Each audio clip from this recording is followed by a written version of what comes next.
All right, we're moving on into the Crusades and culture in the Middle Ages. So, medieval Christianity. Church leaders were chosen by local lords based on political reasons, and this was known as lay investiture.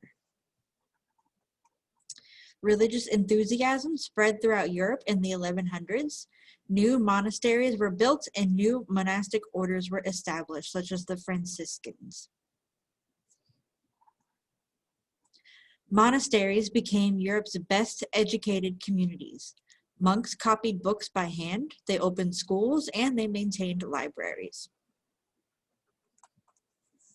So here's an example of the Bible that was copied by hand. So all of this was hand-drawn. So this was all done by monks. This is where the fancy lettering came in, and all that was all hand-drawn. Imagine the amount of time that all took. Again, all hand-drawn. Monks lived in monasteries and nuns lived in convents. A monk is a Christian man who is a servant of God. Nuns were Christian women who were servants of God. Heretics were people who went against church doctrines, aka heresy. The Inquisition was a church court that was created to seek out and try people as heretics, going against the church. Those who admitted to heresy, typically by torture, received a punishment. Those who did not confess but were considered guilty were executed by the state. The Catholic Church was a crucial part in the daily lives of ordinary citizens in the Middle Ages. The use of religious rituals, such as baptism and Latin, made the Church the single most unifying force during the Middle Ages. The most difficult holy shrine to reach on a pilgrimage was in the holy city of Jerusalem. The Crusades began after Christians sought to free Jerusalem from the Muslims. So Jerusalem is over here. And the Christians all came from Europe and tried to just visit visit Jerusalem, but it was controlled by Muslims at the time. So lesson 2, talking about the Crusades. The first crusade reached Jerusalem in 1099. They formed 4 Latin Crusader states. These states were surrounded by Muslim states, and they relied on Italian cities for supplies. So you can see on this guy, he's wearing the chain mail. You can see how big it was, and it was heavy. That's all metal, and it was up and down the entire body. In the 1140s, Muslims began to fight back and took one of the Latin kingdoms. The Second Crusade was a result, and it was a failure.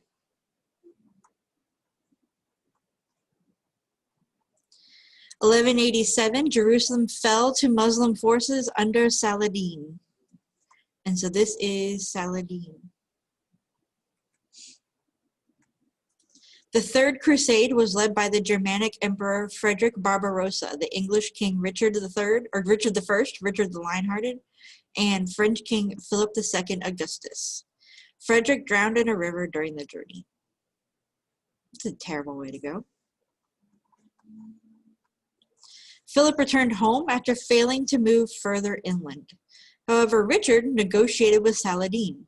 Christian pilgrims were given free access to Jerusalem after Richard negotiated. The Fourth Crusade resulted in the sack of Constantinople in 1204, after Crusaders entered into the Byzantine Empire during a civil war. The Byzantines were no longer a powerful empire, and the empire was later completely overthrown by the Ottoman Turks in 1453. Thousands of children tried to take back the Holy Land in the Children's Crusade. Most tried to go home. Many were killed or sold into slavery. The greatest impact from the Crusades was political. Feudalism began to break down as nobles sold their lands to join the Crusades. As nobles lost power, the kings created stronger central governments. Churches called cathedrals were built in Europe from 800 to 1100 centuries in the Romanesque style. They had arched and vaulted ceilings, massive pillars, stone roofs, thick walls, and tiny windows. These are all examples of cathedrals. The Gothic cathedral is one of the greatest artistic triumphs of the Middle Ages. They had high ceilings and were covered in stained glass windows. Notre Dame is a Gothic cathedral in France. Cathedrals represented the city of God. So this is Notre Dame. Also, you probably recognize the drawing of this from The Hunchback of Notre Dame, the movie. Two innovations made Gothic cathedrals possible. You have ribbed vaults and pointed arches allowed architects to build higher. The flying buttress, a heavy arch support on the outside of walls, helped distribute the weight. So the flying buttress, I don't know if you can see this, it's an arch support right here that helped hold up the roof. And then you have the pointed arch, which is right here, and a ribbed vault.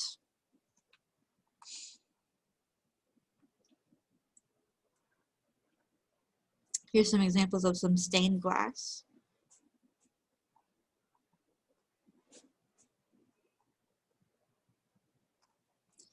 Universities began to spring up around Europe. Most scholars wrote in Latin. They rediscovered the works of the ancient Greeks through trade, and scholars became known as scholastics. That's Arabic.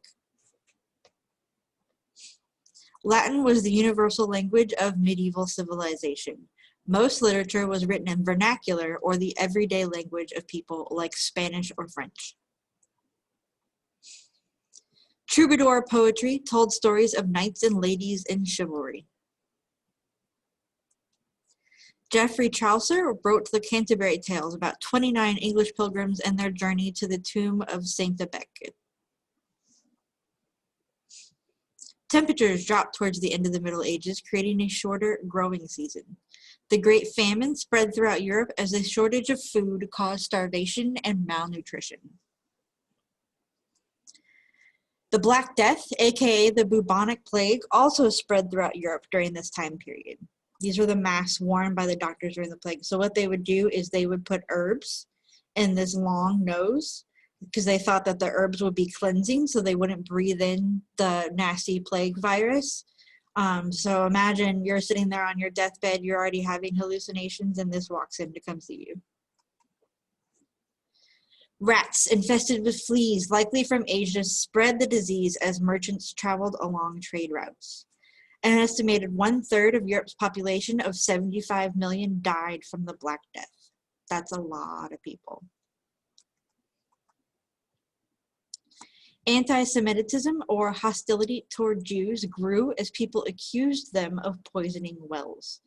The death of so many people caused a decline in trade and created a shortage of workers, lowered the demand for food, and caused a deflation in the price of goods. After a pope died, the cardinals elected the new Italian pope. The French cardinals declared the election invalid and elected their own pope, and this pope lived in Avignon, in France. There were now two popes.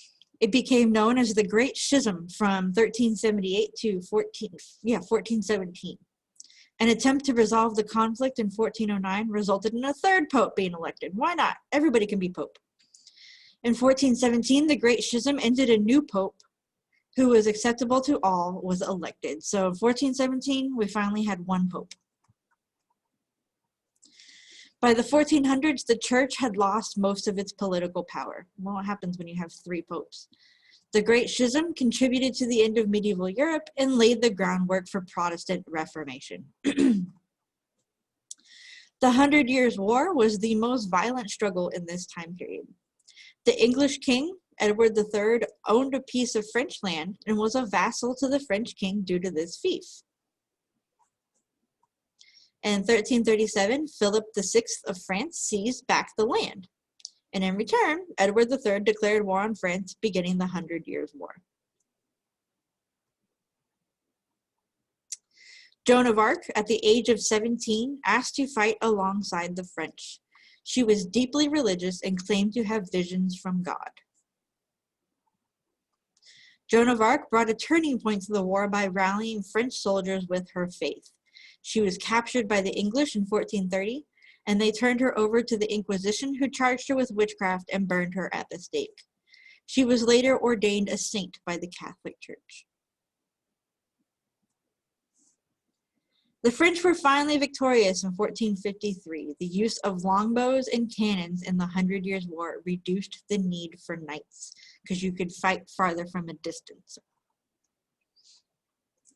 Towards the end of the 100 Years' War, civil conflicts also arose within England, called the War of Roses. Noble factions fought each other for the throne, and it did not end until Henry Tudor, Henry VII, established a dynasty in 1485. Several small independent Christian states emerged in Spain, including Aragon and Castile. Isabel of Castile married Ferdinand of Aragon, and they funded Christopher Columbus's voyage to America. Jews and Muslims in Spain who refused to convert to Christianity were pursued by the Inquisition. The Spanish Inquisition lasted for several centuries. Tens of thousands of people were tortured and burned at the stake because they wanted you to be a Christian. It was not okay to be anything else.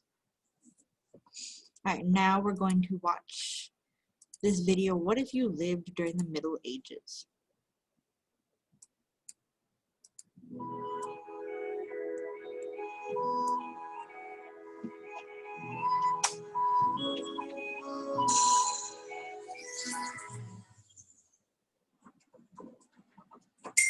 Hast thou aye been curious about medieval life? Wouldst thou travel back in time if thou couldst? Doth thou regard thou wouldst enjoy it? How long wouldst thou last? This is what if, and hither's what would befall you if thou lived during the Middle Ages. Hear ye, hear ye, the Middle Ages sucked. After 200 years of peace and prosperity under Pax Romana, the Roman Empire fell into crisis and decline. Thus began the Middle Ages, more commonly known as the Dark Ages, beginning towards the end of the 5th century and lasting until the start of the Renaissance in the 14th century. This was a time when, unless you were a knight, nobleman, or the king himself, life was brutal and scary. Hygiene was poor, money was scarce, diseases were rampant, and punishment was cruel. Beds were not soft, and toilets didn't really exist. But hey, at least you had the church, and roughly 8 weeks of holidays and festivals spread throughout the year. The truth is, life back then was difficult, but people got through it. They even managed to have a bit of fun while struggling to survive. Compare how they lived to your life today and see if you'd ever be able to trade places. Your typical day in a medieval town starts about 4 a.m. The church bell tolls, announcing the first mass of the day. But unless you're from a noble or royal house, you won't be going to church this morning. Instead, you'll be preparing your goods for sale at the market, which opens at 6. And there you'll stand for the next 9 hours, hoping you'll make enough to buy a chicken for dinner instead of the same old cabbage and beans. Of course, not everyone in the Middle Ages was a peddler. The skill set in any given town could be quite diverse, with blacksmiths, tailors, masons, winemakers, and don't forget the tax collector. At around 3 in the afternoon, most retail businesses start shutting down for the day.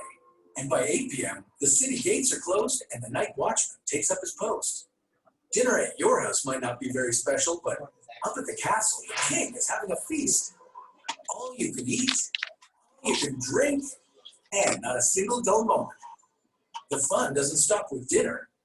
When the plates are cleared, the town's elite take to the dance floor, even the knights. Don't feel left out. The commoners will get to have their fun at tomorrow's festival.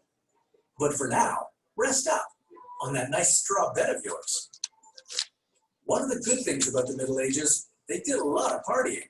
It's estimated that in total, roughly 8 weeks of any given year were taken off for festivals or events. While a lot of these festivals were tied to the church, the town also hosted tournaments, which the church did not approve of. That's probably because tournaments were a spectacle of violence. From jousting to swordplay to making prisoners duel to the death. If you think that's cruel, it doesn't really get any better. Most serious crimes were settled by a trial by ordeal. For example, if you were accused of a crime, you might be subjected to a trial by water. Bound hand and foot, you'd be tossed into a body of water. If you sank, you'd be found innocent, because if you floated, it meant that you must have renounced baptism when entering the devil's service, and were therefore prevented from entering the water. While the physics of buoyancy wasn't exactly their strong suit, science did exist in the Middle Ages. For example, even in medieval times, the well-educated were well aware that the world was round. This period also saw the inventions of many items we still use today, such as the mechanical clock and the printing press. Too bad they didn't invent the toothbrush. In fact, if you were wealthy, it was fashionable to have rotting teeth, since it showed that you could afford sugar. Obesity was also a sign of prosperity, since it showed that you could afford meat and other luxury foods. But if the nobles lived well, the peasants were in the best health. Their well-balanced diet of bread and beans, paired with full days of physical labor, kept them in great shape.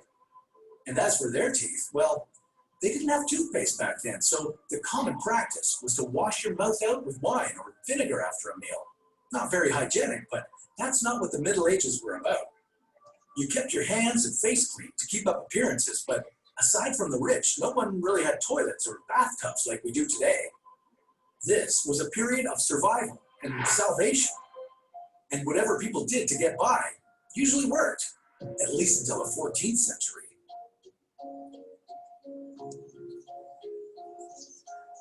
The last century of the medieval period truly were the dark ages, as it was marked by famine, conflict, and plague. Also known as the Black Death, the plague wiped out as much as 60% of Europe's population in one of the most devastating pandemics in human history.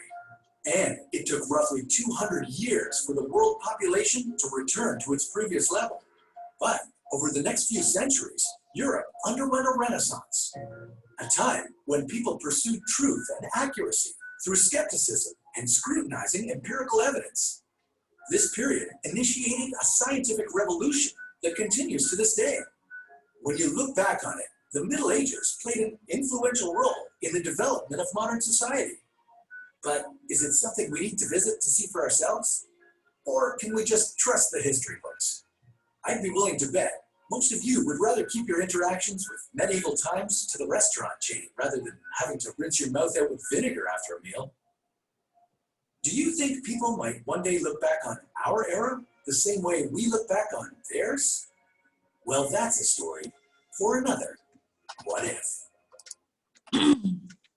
All right, now go back into your modules and complete the Crusades and culture in the Middle Ages, feudalism. Oh, wait, no, that's not right. Medieval Christianity, the Crusades, and the culture of the Middle Ages.